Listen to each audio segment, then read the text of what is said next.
eu quero apresentar a vocês alguns conceitos básicos para que todo mundo compreenda de que lei nós estamos falando. Para isso, a gente vai apresentar aqui a hierarquia das normas brasileiras. Isso é o que a gente chama, e se você tiver aí com papel e caneta, anota, o arcabouço jurídico. O que é isso? A estrutura jurídica das normas que vigoram no nosso país. A primeira grande... A primeira delas é a Constituição Federal. Então, em matéria de importância e de relevância, a primeira é a Constituição Federal, que é de 88. Depois, abaixo da Constituição, os códigos que nós temos: Código Penal, Código Civil, Código de Processo Civil, Código de Processo Penal e assim por diante. Então, acima dos códigos, só a Constituição Federal. Terceira legislação que está em hierarquia, em importância, em relevância, é a chamada Lei Complementar. Por que ela está em terceiro lugar? Porque ela tem um rito de votação especial, um quórum diferenciado, e por isso é reservado a esta lei aquelas matérias mais relevantes, mais difíceis de serem modificadas. Um exemplo que está muito próximo da nossa categoria é a Lei de Responsabilidade Fiscal. Então, você e a gente comunitária de saúde, a gente DEMIA, quando você ouvir um advogado, ouvir um gestor falar assim, ó, a Lei de Responsabilidade Fiscal, a LRF, é a lei complementar. Então, acima dela está apenas os códigos e a Constituição Federal. A quarta está aí na hierarquia, são as leis federais. O exemplo disso é a Lei Ruth Brilhante, a lei que nós vamos estudar hoje. Então, na hierarquia, a Lei Ruth Brilhante, ela só está abaixo das leis complementares, dos códigos e da Constituição. Então, ela só está abaixo dessas três. Isso é muito importante ser dito e você precisa gravar isso aí. Perdão. Abaixo da lei federal está o decreto-lei. Eu vou dar um exemplo para vocês do decreto-lei 8474/2015, que regulamentou a lei federal. E na ordem aí que a gente tem aí para sugerir a vocês, as constituições estaduais. Então, a Constituição estadual ela pode ser escrita, ela tem a sua vigência, desde que ela não contrarie nenhuma dessas normas que estão acima. Sétimo, leis estaduais. Que leis são essas? As leis complementares, as leis ordinárias estaduais. Em oitava posição na hierarquia das leis estão as leis orgânicas do seu município, a lei orgânica municipal. Ela funciona como se fosse uma constituição do município. Todavia, as leis orgânicas, elas precisam estar coerentes com a Constituição Federal, com todas essas leis que estão acima dela. Eu acho que eu pulei uma aqui, né? Do oitavo, passei para o 10º aqui. Mas aqui é nono, leis municipais. As leis municipais são as leis complementares e ordinárias. Em regra, elas só são modificadas aí a questão da sua votação. E em 10º ou 11º, como está aqui na nossa apresentação, estão as portarias.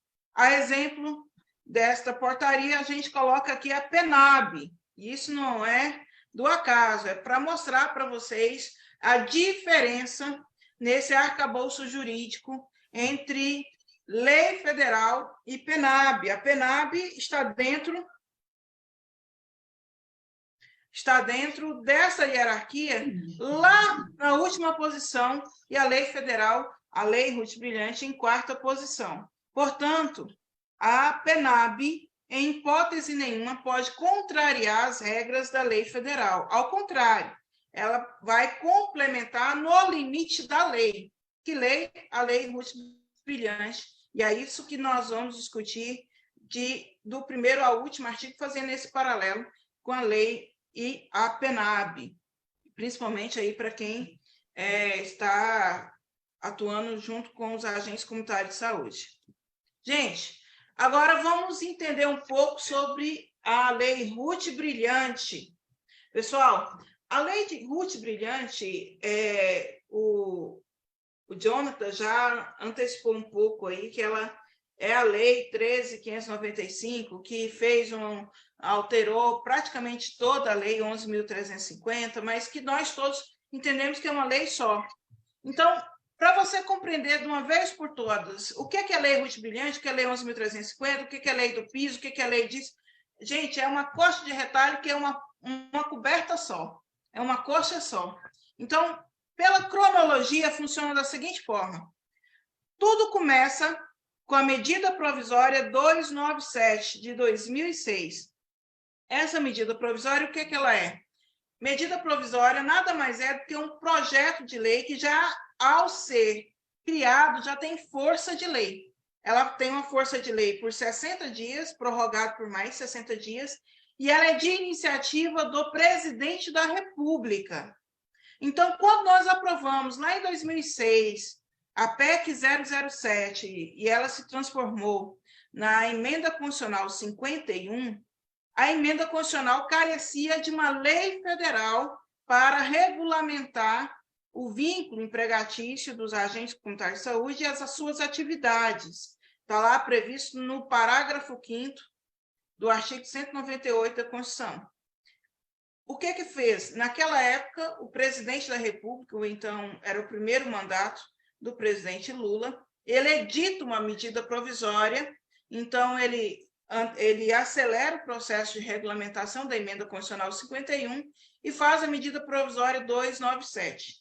Então, ela tem a vigência por 120 dias e em outubro, 5 de outubro de 2006, ela é convertida na Lei Federal 11.350, sem nenhuma alteração no seu texto original da medida provisória 297. Então, nós temos o início dessa história da Lei Ruth Brilhante com a medida provisória 297. Depois, ela foi alterada, já lá em 2014, pela Lei Federal 12.994, que é a lei do piso salarial. Mas essa lei também altera a Lei 11.350, ela acrescenta artigos à Lei 11.350. Então, portanto, continua sendo a mesma lei. E aí, em 2016, nós mudamos novamente a Lei 11.350, fazendo, então, acrescentar artigos através da Lei 13.342 de 2016, que criou aí a questão da insalubridade, lá no parágrafo 3º do artigo 9A da Lei 11.350. Em 2018, novamente mexeu-se na Lei 11.350, agora sim, fazendo aí um novo perfil dos agentes comunitários de saúde e dos agentes de combate às endemias. Isso vocês vão se lembrar muito, foi aquela confusão das portarias 958, 959, que de 2016, para aqueles que entraram aí nesse processo de debate da categoria de forma recente, é importante a gente contextualizar a Lei 13.595, porque até então nós estávamos trabalhando na conquista de ampliar os nossos direitos. Nós tínhamos conquistado o vínculo empregatício, depois nós tínhamos conquistado o piso salarial e já tínhamos conquistado o direito à insalubridade posto lá na legislação. E aí, de repente, por uma canetada do ministro da Saúde, se edita duas portarias, 958 e 959, que, em poucas palavras, diziam que os agentes comunitários de saúde poderiam ser substituídos por técnicos de enfermagem e que haveria uma unificação da categoria dos ACS e ACE. Isso por uma portaria. Por que isso? Porque a Lei 11.350, ela era frágil no que dizia respeito à obrigatoriedade de se estabelecer em lei as nossas atividades. Por isso, a Lei 13.595 vem redefinindo o perfil profissional dos ACS, dos ACE, deixando claro em lei quais são as atribuições dos agentes comunitários de saúde, quais são as atribuições dos agentes de combate às endemias. Isso está onde? Na mesma Lei 11.350. Bora lá? E ainda em 2018, nós fazemos a última alteração, por enquanto, desta Lei 11.350, que acaba sendo aí o nosso grande escudo, nosso grande código de vida, né, para a categoria dos ACS e ACE, que é a Lei 3.708, também de 2018, que nos garantiu o reajuste. Até então, nosso piso estava congelado em 2014, e aí, em 2018, nós conseguimos aquele reajuste escalonado. Então, a Lei Ruth Brilhante, que a gente vai tratar hoje, ela, na verdade, hoje, amanhã, depois de amanhã, nesses próximos 4 dias, vai estar falando, na verdade, toda essa legislação que nós colocamos agora aqui na tela, a medida provisória, a Lei 11.350, a Lei 12.994, a Lei 13.342, a Lei 13.595 e a Lei 13.708. Nós vamos estar comentando sobre todas elas, certo?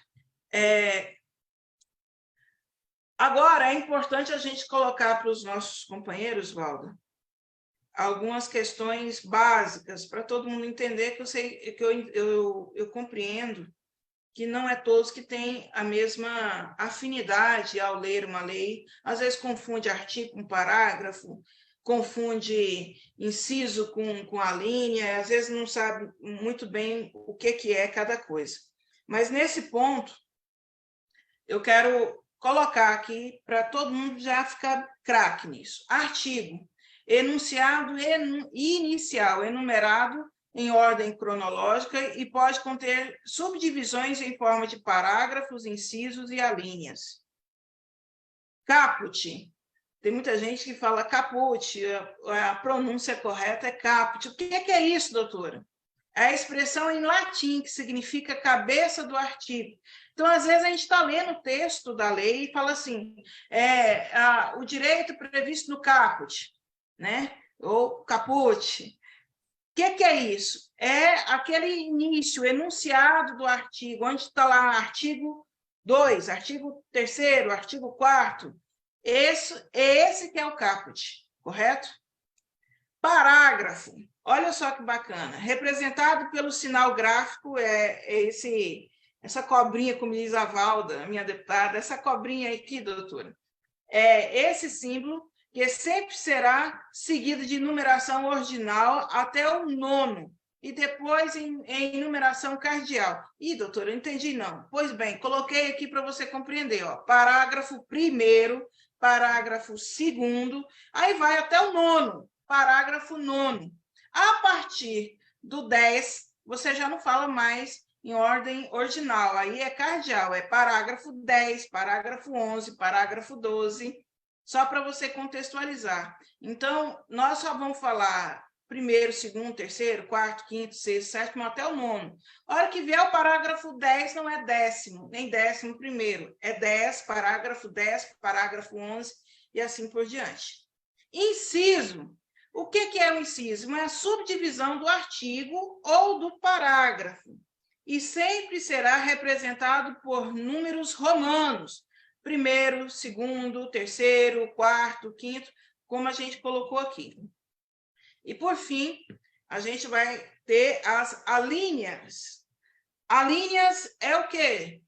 São subdivisão do artigo ou do parágrafo e sempre será representado por letras minúsculas. Letra A, letra B, letra C e assim por diante.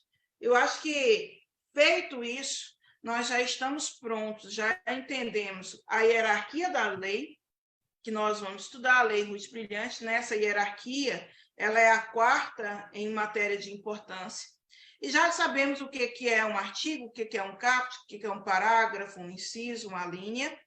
E também já compreendemos que, quando falarmos nesta maratona de Lei Ruth Brilhante, vamos estar falando de toda a legislação que alterou a Lei 11.350, inclusive a questão da insalubridade, a questão do piso salarial, a questão do reajuste, tudo isso vai estar contemplado dentro dessa maratona que nós vamos fazer. Bom, quero ir agora para o segundo bloco da nossa apresentação, que vamos, então, já fazer a leitura propriamente dita da Lei Ruth Brilhante. Vamos lá, todos preparados? Que vai ser agora o nosso desafio. Vamos lá. Artigo 1º da Lei Ruth Brilhante. As atividades de agentes comunitários de saúde, agente com base em endemias, passam a reger-se pelo disposto nesta lei. O que isso significa? Que a Lei Ruth Brilhante, a Lei 11.350, ela regulamenta a Emenda Constitucional 51 e não autoriza em nenhum outro lugar regulamentação ou fixação de atividades dos agentes comunitários de saúde e dos agentes de combate às endemias. Qualquer outra forma de norma deverá partir daquilo que está escrito na Lei 11.350, por força do artigo 1º. Doutora, o que significa isso? Significa que a lei municipal que criou o cargo de agente comunitário de saúde, se for para exercer a função de agente comunitário de saúde, deverá seguir o que está escrito na Lei 11.350 por força do artigo 1º. Ela não pode inventar lá que o agente comunitário de saúde agora virou recepcionista e pôr no texto da lei. Por quê? Porque recepcionista não está entre as atribuições, entre as atividades estabelecidas na lei federal, porque é disso que se trata o artigo 198, parágrafo 5º da Constituição, e esse parágrafo 5º, que diz que lei federal vai definir as atividades, esta lei é a Lei Ruth Brilhante, a Lei 11.350, e ela está dizendo exatamente isso no artigo 1º. E diz aí o artigo 2º da Lei Ruth Brilhante.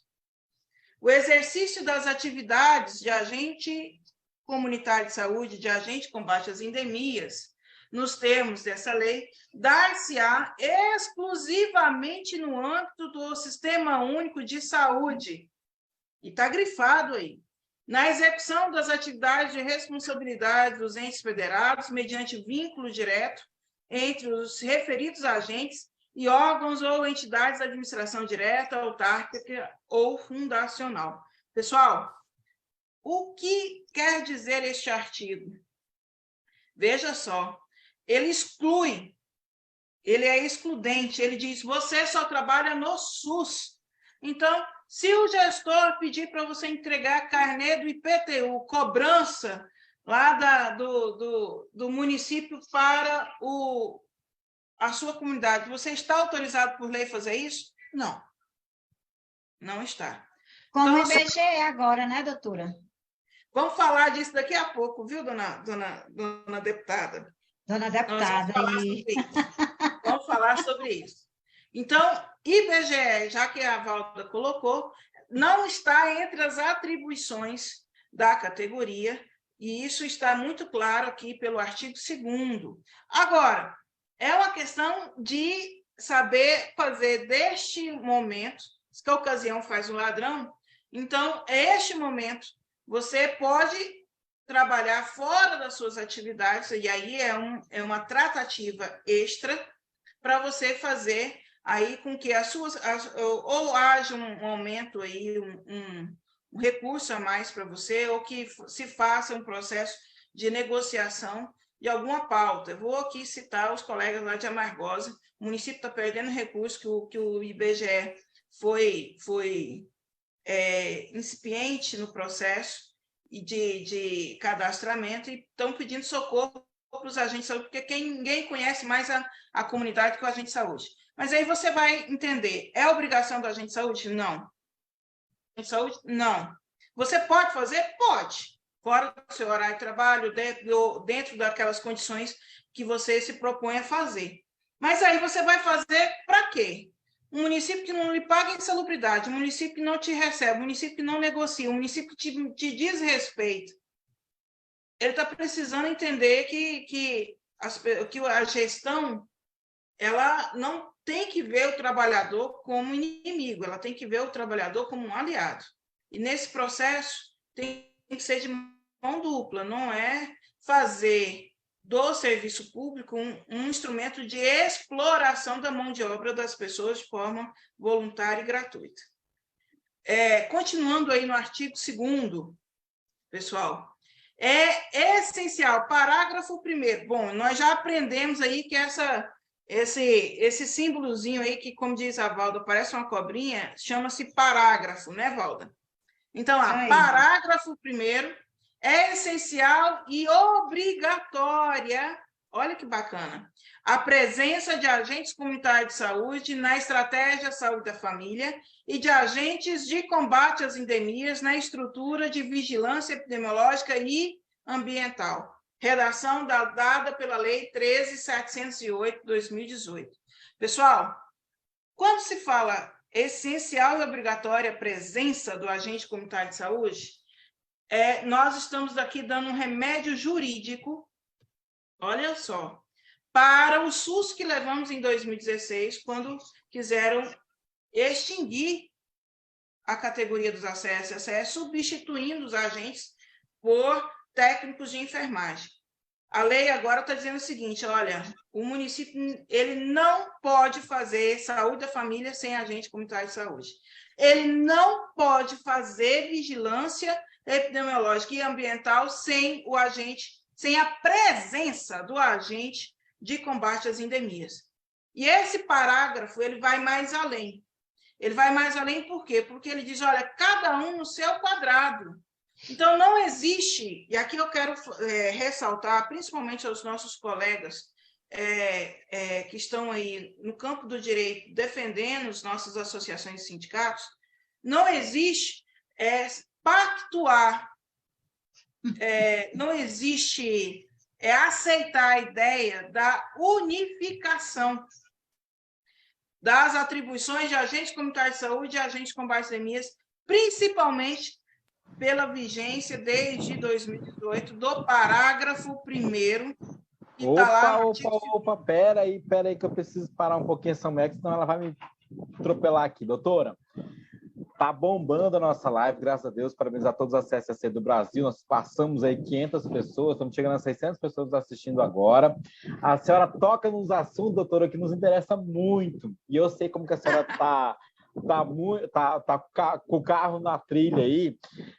Eu queria muito, eu sei que o pessoal não está te enxergando, está me vendo agora, mas queria muito que quando você fala, principalmente nesse ponto, porque é aquilo que a senhora lá no comecinho a senhora pontuou, que é sobre a PENAB, né? E aí, quando a senhora coloca alguns colegas do direito, mas não só do direito, alguns colegas sindicalistas, que muitas vezes estão fazendo algumas tratativas, estão aí fazendo política para que a gente possa realmente ter a emenda constitucional 120 sendo garantida nos municípios, quando a senhora fala muito bem dessa pauta, e eu queria que a senhora reforçasse aonde que muitas vezes o pessoal se embasa para que realmente configure essa unificação, que juntamente com o contexto da história da lei, também ter esse contexto da unificação, da onde saiu esse dito cujo que tanto o ACE pode fazer o trabalho do ACS, como o ACS pode fazer o trabalho do ACE.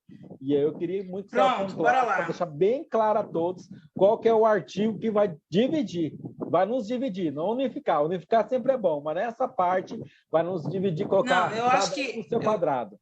Ô, Jonathan, me permita, eu sei que eu vou tocar em assuntos aqui que vão ser feridas abertas. Eu quero pedir a vocês para que a gente faça esses questionamentos, inclusive você, Jonathan, você faz lá no finalzinho que eu tenho prazo para a gente entregar isso aqui. Mas é isso. De onde saiu essa ideia da unificação? Da cabeça de algum capeta por aí. Não é da legislação. Né? Então, quando você fala da PENAB, eu estou colocando aqui para vocês de forma muito clara e objetiva. A PENAB é uma portaria e ela não pode contrariar a lei federal. Então, não é a PENAB também, e se for, está automaticamente revogado pelo texto da lei federal. Só revoga texto desta lei federal se for algum texto de lei complementar, de código ou de Constituição. E a gente vai ter uma situação dessa que a gente vai mostrar para vocês aí no decorrer da nossa maratona. Mas não existe unificação, onde se estabelece isso no parágrafo 1º. É essencial e obrigatória a presença do agente comunitário de saúde na estratégia de saúde da família e de agentes de combate às endemias na estrutura da vigilância epidemiológica e ambiental. Então, não existe trazer o agente de combate às endemias para trabalhar dentro da estratégia de saúde da família e ele não mais pertencer à vigilância. A lei não autoriza isso mais. Ok? Se existe, não mais poderá existir, desde a vigência da Lei 13.708. Olha só o que nos traz parágrafo 2º do artigo 2º, Jonathan. Incumbe aos agentes comunitários de saúde e aos agentes de combate às endemias desempenhar com zelo e presteza as atividades previstas nesta lei.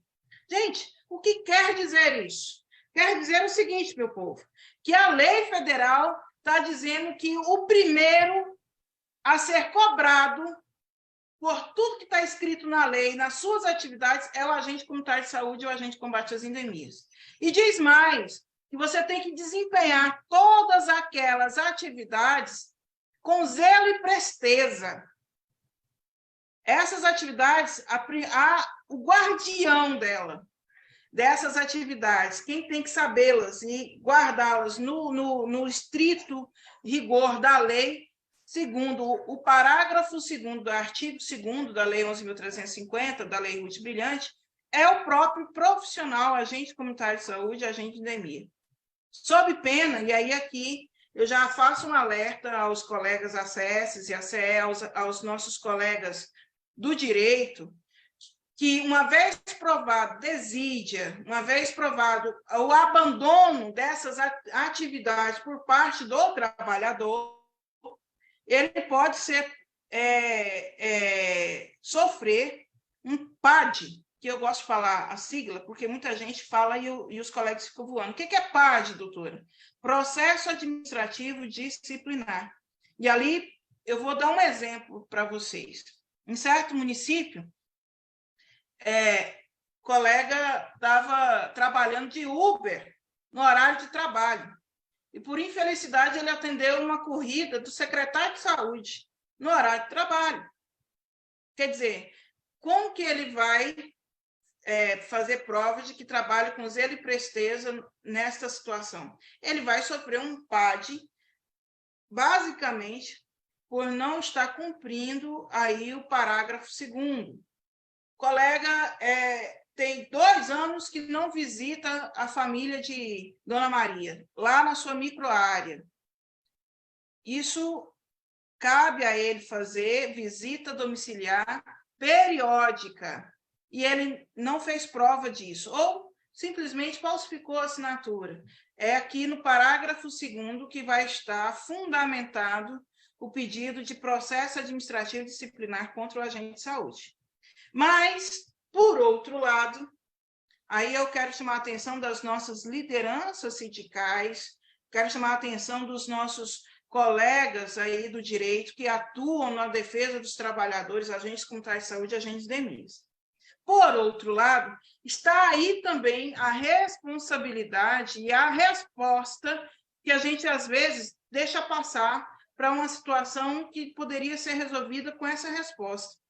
O gestor, vou dar um exemplo, exige que o agente de saúde, Valda, vá para a recepção do PSF, vai fazer uma escala, correto? E aí, ser recepcionista do PSF, da unidade de saúde, é atribuição do agente comunitário de saúde? Não, não é. Mas você vai brigar com a sua enfermeira, com o seu gestor, você não quer fazer. Você vai dizer, olha, eu até queria, mas eu estou proibido por lei de fazer essa atividade. Me ponha por escrito aí que eu tenho que descumprir a lei multibrilhante no seu artigo 2º, parágrafo 2º, ponha por escrito e escreva aí e assina. Aos nossos dirigentes sindicais, aos nossos colegas aí, advogados, operadores do direito, e você, gestor que está nos ouvindo, preste atenção. Se você fizer isso, você determinar por escrito que um agente de saúde descumpra a lei 11.350, você está incidindo em assédio moral contra esse trabalhador. E a prova cabal é a sua ordem por escrito e assinada. Então, o momento em que você passar por essa situação, não é o momento de você brigar, de você se expor, exija por escrito. Se ele não lhe der por escrito, toca a vida, porque você tem uma lei ao seu lado. Se ele lhe der por escrito, a providência ou se você não tiver uma associação, se você não tiver um sindicato, se você não tiver um advogado ali próximo de você, a providência, meus amigos, é ir direto na delegacia e registrar a ocorrência por assédio moral e no Ministério Público, leva a lei Ruth Brilhante e já faça já essa interpelação. É prova cabal de que, diante do artigo 2º, parágrafo 2º, determinar você fazer algo que não esteja dentro das suas atribuições, das suas atividades, expressamente contrariando isso, você está sofrendo um assédio moral. Gente, novidade quentíssima, foi aprovado no final do ano passado, aí o PL 1802, que está lá aguardando sanção até dia 20, chegou para o nosso presidente Lula, dia 2 de janeiro, o PL 1802, para a sua sanção. O que é que trata esse PL? Ele acrescenta o artigo 2A na Lei 11.350. Então, nós vamos ter mais uma lei, Valda, alterando a Lei 11.350 e mais um direito aí para a gente conquistar. O que é que diz essa lei que vai ser sancionada até dia 20, inclusive mandar aqui um abraço para o nosso companheiro Luiz Cláudio, está lá em Brasília hoje, e já anunciou que o presidente Lula deverá sancionar até dia 20 o PL 1802. A nossa deputada também já fez essa intermediação através do seu gabinete, nós estamos chiques, né, gente? Uma deputada, olha aí, fazendo também essa interlocução, e a nossa expectativa é que, de fato, a lei seja sancionada. O que é que diz essa lei? Ela acrescenta o artigo 2A, e vai ser exatamente aqui onde nós estamos fazendo a anotação, e diz o seguinte: os agentes comunitários de saúde, os agentes de combate às endemias, são considerados profissionais de saúde, com profissões regulamentadas para fins do disposto na linha C do inciso 16 do caput do artigo 37 da Constituição Federal.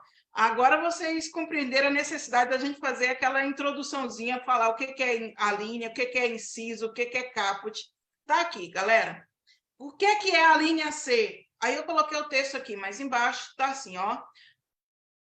A de 2 cargos ou empregos privativos de profissionais de saúde com profissões regulamentadas. Valda, isso aqui significa muito para a categoria, principalmente para os companheiros que estão aí na condição, com certeza, de profissionais que vão acumular 2 profissões, técnico de enfermagem, enfermeiro e agente comunitário de saúde e agente de combate às endemias. Desde que haja compatibilidade de carga horária, eles poderão ser servidores efetivos nos 2 empregos, nos 2 cargos. Então, vamos lá, um exemplo. Ele pode ser técnico de enfermagem de plantão na cidade de Valparaíso e ser agente de endemia no DF. E não vai haver nenhum impedimento legal, desde que ele trabalhe a carga horária de agente de endemia, às 8 horas, e tenha lá à sua disposição, por exemplo, um plantão de técnico de enfermagem de 20 horas por semana. isso não há nenhuma incompatibilidade, ele poderá ser servidor do DF e poderá ser servidor de Valparaíso, Goiás, que são cidades vizinhas. De uma unidade federativa e outro de outro estado. Um é Distrito Federal e outro estado de Goiás. Então, a lei está autorizando isso. Doutora, mas eu sou professor e a linha B do artigo 37 fala que eu posso acumular, se for técnico na área de saúde. Então, assim que você tiver o CBO de técnico em agente comunitário de saúde, você também poderá, olha aí, acumular cargo de professor de ACS ou de ACE nessas mesmas condições do agente que tenha atividade de agente e outro na área de saúde, e outra profissão na área de saúde. Era só aqui para a gente antecipar isso a vocês. Com certeza, então, daqui a alguns dias o prazo para o presidente Lula sancionar a lei que está lá aguardando sanção até dia 20, portanto, até sexta-feira. Eu imagino, então, que para sábado a gente já tenha, inclusive, o número da nossa lei já para a gente colocar aqui na nossa apresentação para vocês já atualizadíssimo, correto? Pessoal... Está fazendo justiça, né, doutora, aos agentes. Isso mesmo. Quantos colegas agente Valda, já tem segurado aí com mandado de segurança, ou tiveram que optar para serem demitidos, escolher entre ser uma coisa e ser outra.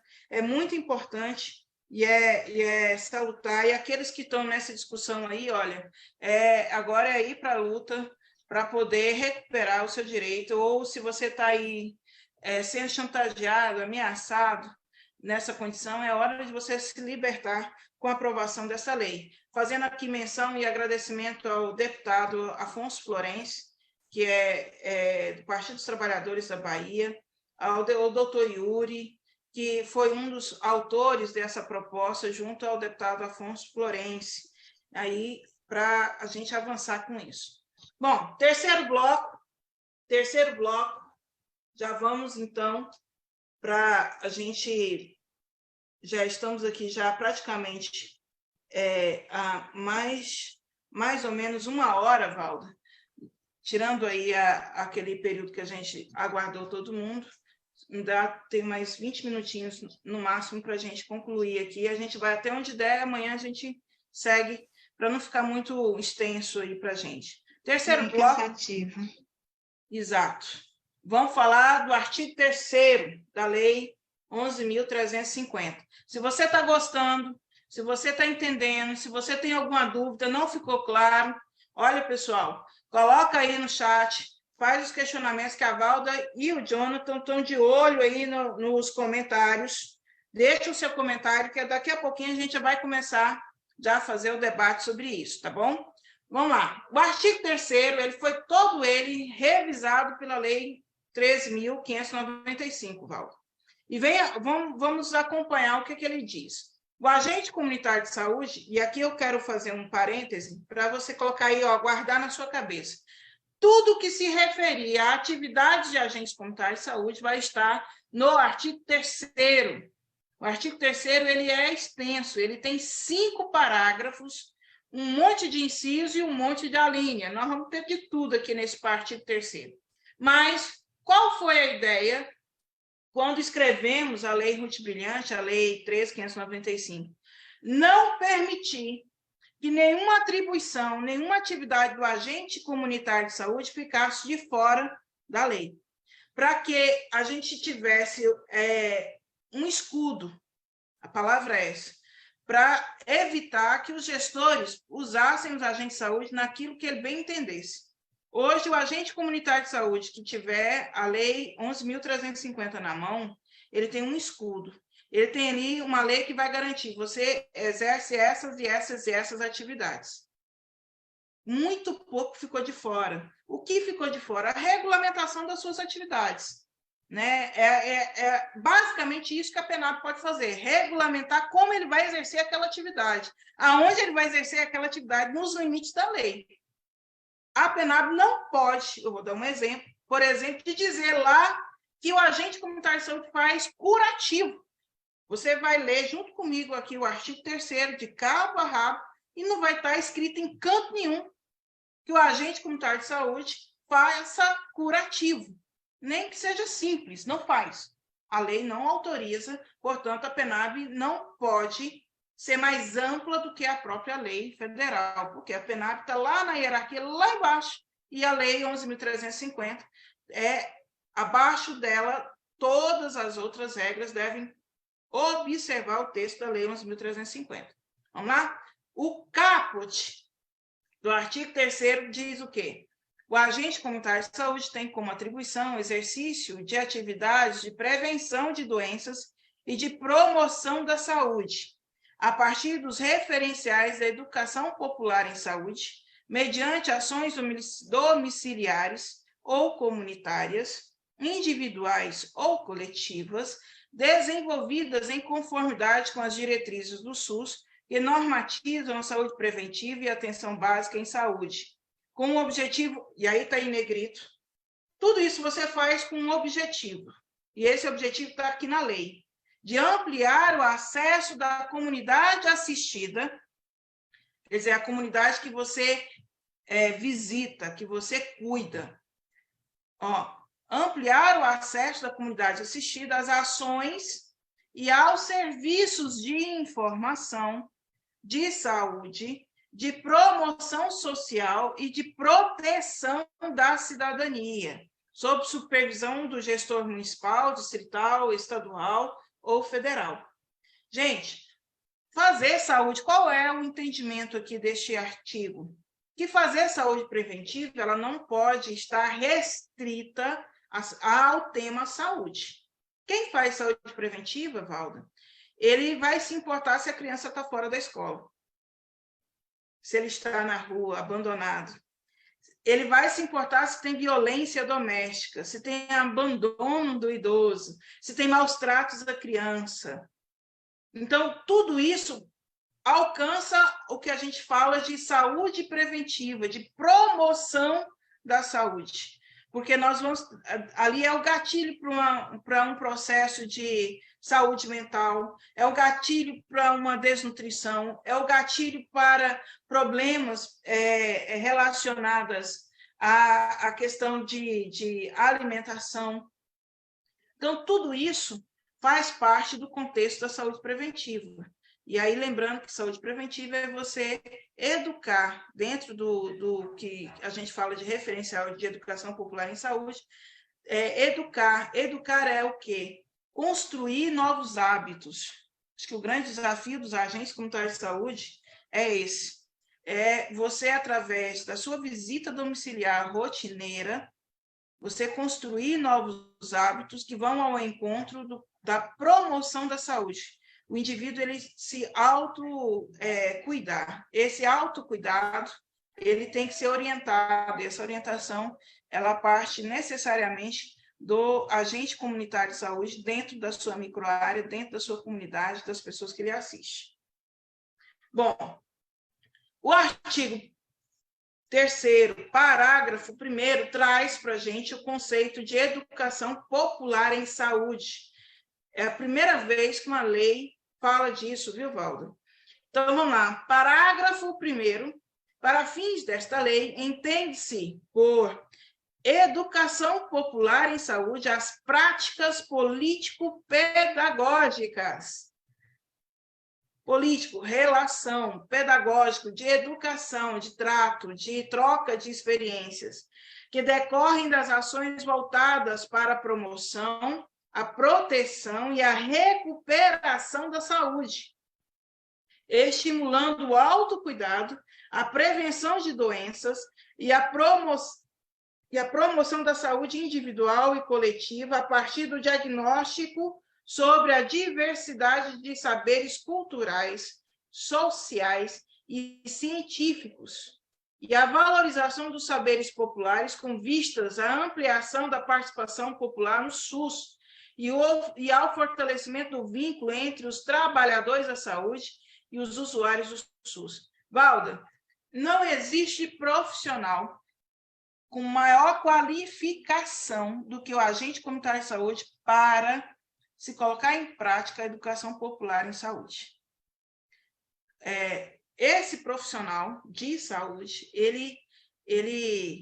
vou fazer aqui, aí eu quero fazer essa observação importantíssima para os nossos colegas do direito. Isso é a base da criação da existência do agente comunitário de saúde. É o que a gente chama de vínculo com o território, Valda. A partir do momento que você tem vínculo com o território, você tem o saber da experiência cultural, da experiência social daquela comunidade. E quando a gente fala o agente comunitário de saúde é o elo da comunidade com o SUS, é porque o SUS, os outros profissionais, trazem a experiência científica, a técnica, o saber que você aprende na escola, na união, saber do território. Quem é doutor nisso? O agente comunitário de saúde. Por isso, o agente comunitário de saúde, ele é o que eu gosto de colocar, ele é o tradutor, ele é quem traduz as experiências do povo para o SUS e as necessidades do SUS para o povo. Ele faz esse conceito de educação popular em saúde. Portanto, se nós vamos qualificar o agente comunitário de saúde, não podemos perder, em hipótese nenhuma, o que é educação popular em saúde. Não basta introduzir questões técnicas. É importante reconhecer que o agente comunitário de saúde, vinculado ao seu território, ele é doutor nisso. Ninguém mais conhece da sua comunidade do que o agente comunitário de saúde. Gente, eu estou achando que nós não vamos conseguir passar para o item, o parágrafo 2º. Eu acho que deixo para amanhã, que aí, a partir de amanhã, a gente já vai para as atividades propriamente ditas, Jonathan e Valda, dos agentes comunitários de saúde, viu? Eu vou deixar, então, tem o parágrafo 2º, e aí deixa o 4º bloco, posso falar do parágrafo 2º e a gente para por aqui? Ou a gente deixa o parágrafo 2º para amanhã? Eu tenho uns questionamentos do pessoal aqui. Pronto, então amanhã a gente começa mais no horário e já não vai precisar falar mais sobre as questões de introdução e etc. A gente já começa do parágrafo 2º do artigo 3º amanhã às 19 horas.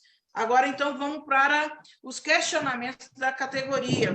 Jonathan, estou à disposição. Doutora, eu tenho um questionamento aqui de um colega de Rio Brilhante, ela é conselheira municipal de saúde, e ela vai dizer assim: Dona Maria, um abraço aí, pessoal do meu estado participando do Mato Grosso do Sul. Doutora, ela participa do Fórum do Trabalhador, tá? Ela é agente comunitária de saúde, e muitas vezes ela falou assim que ela estava acompanhando, estava parabenizando, mas muitas vezes os conselhos municipais de saúde não conhecem as atribuições dos agentes e tudo que essas leis, todos os artigos que a senhora vem explicando. E aí ela reitera sobre essa questão da PENAB, por que muitas vezes quando o agente, que a senhora falou do vínculo com a comunidade, às vezes ele é jogado na recepção, às vezes ele faz esse serviço de auxiliar de enfermagem, e aí quando chega lá para eles lá no Conselho Municipal de Saúde, às vezes eles recebem somente como denúncia, não tem essa situação realmente que o município ele não seguiu uma lei. E aí, como proceder diante disso, doutor? Que muitas vezes tem município que não tem o sindicato, que não tem a associação. Então, ele às vezes leva essa dificuldade de que a lei não está sendo seguida pelo município ao conselho, e chega no conselho e são só ouvintes. Como é que eles podem proceder diante, lá no Conselho Municipal de Saúde? A senhora tem alguma sugestão para eles?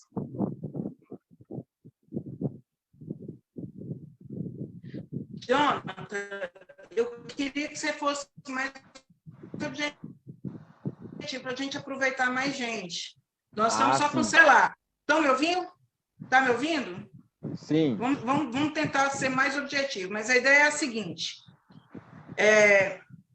Primeiro, pede o pessoal do conselho para assistir a nossa live, a nossa maratona. Sugira a eles, manda lá no link do WhatsApp do Conselho de Saúde para eles estarem aqui junto com a gente. Segundo,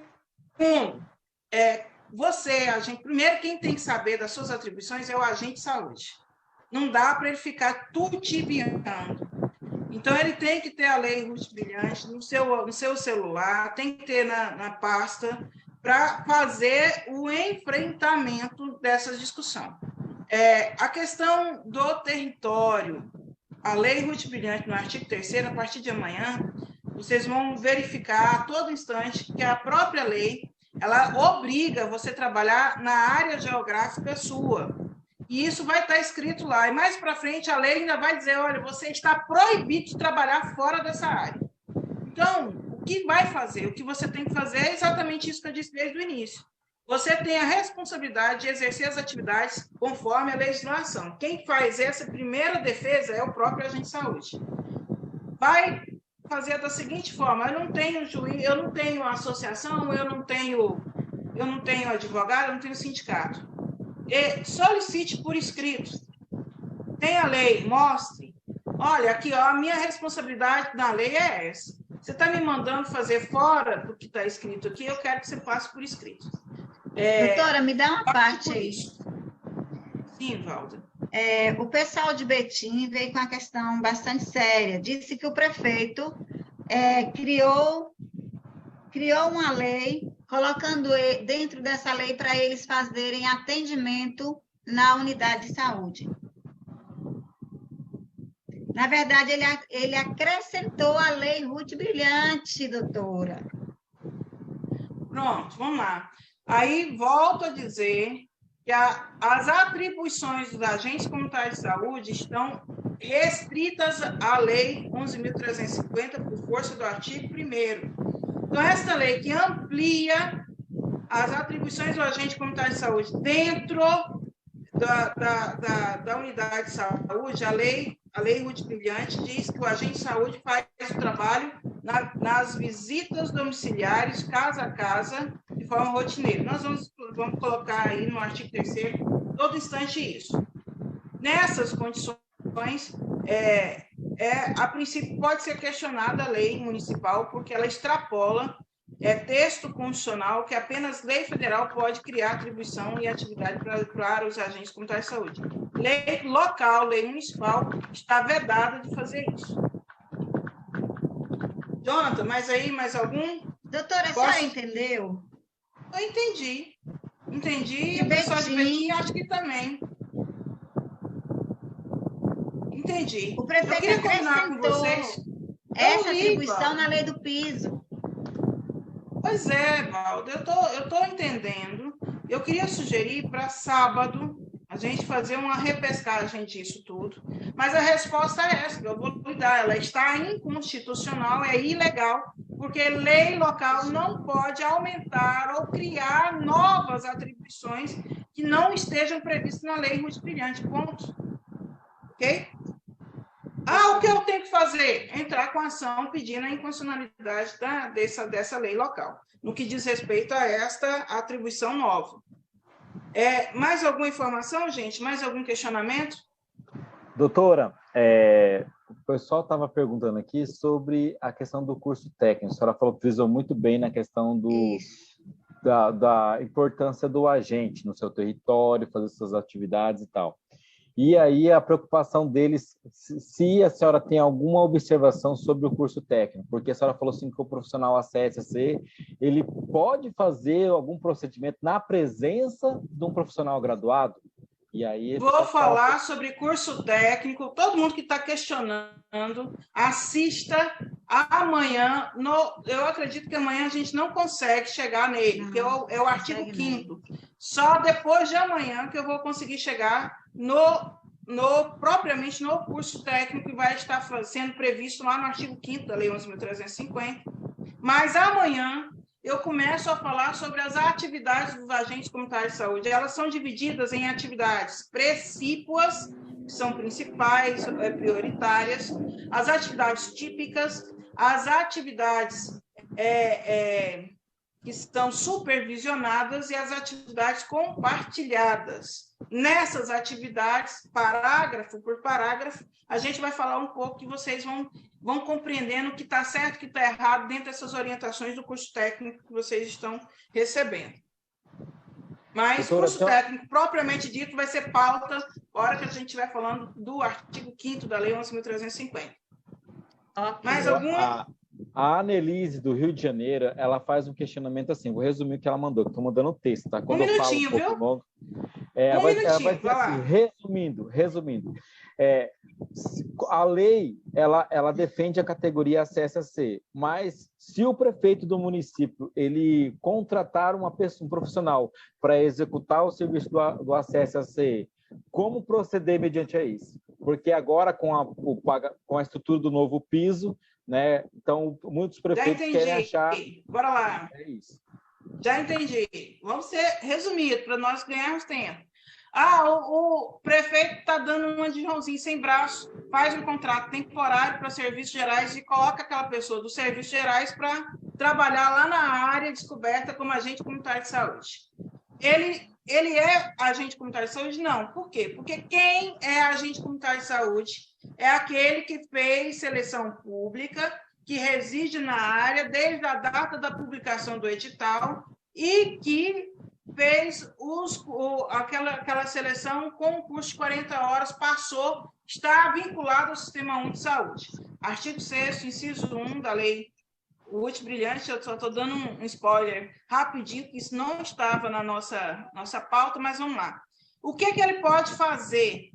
Olha, pessoal, denunciar, porque isso é exercício irregular da profissão. Ele não pode, primeiro, ele não pode contratar temporariamente, está vedado, a gente vai falar sobre isso lá no finalzinho, o 4º dia, nós vamos falar sobre isso, é artigo 16 da Lei 11.350, está vedado, contrato temporário, e essa contratação, ela é espúria, então ela improba. O que é isso? Ela desvincula ou ela distorce a lei, a legislação. E isso, deixar de cumprir lei, é ato de improbidade administrativa. Isso cabe, então, denúncia nos tribunais de contas, no Ministério Público, e pode ser que o município, que o prefeito tenha que devolver o recurso, inclusive para a União, se ele tiver a ousadia de cadastrar essa pessoa no CNES, no CINES, como alguns falam, ok? Por quê? Porque e o Fenares agora, doutora, vai tomar a posição de estar denunciando os municípios que estão fazendo isso. Perfeito, deputada. Já só para avisar que na Bahia, a minha deputada vai estar conosco lá no Tribunal de Contas, fazendo oficialmente essas denúncias lá, né, Valda? Se Deus quiser. É o processo político tomando frente para que a gente ocupe todos os espaços.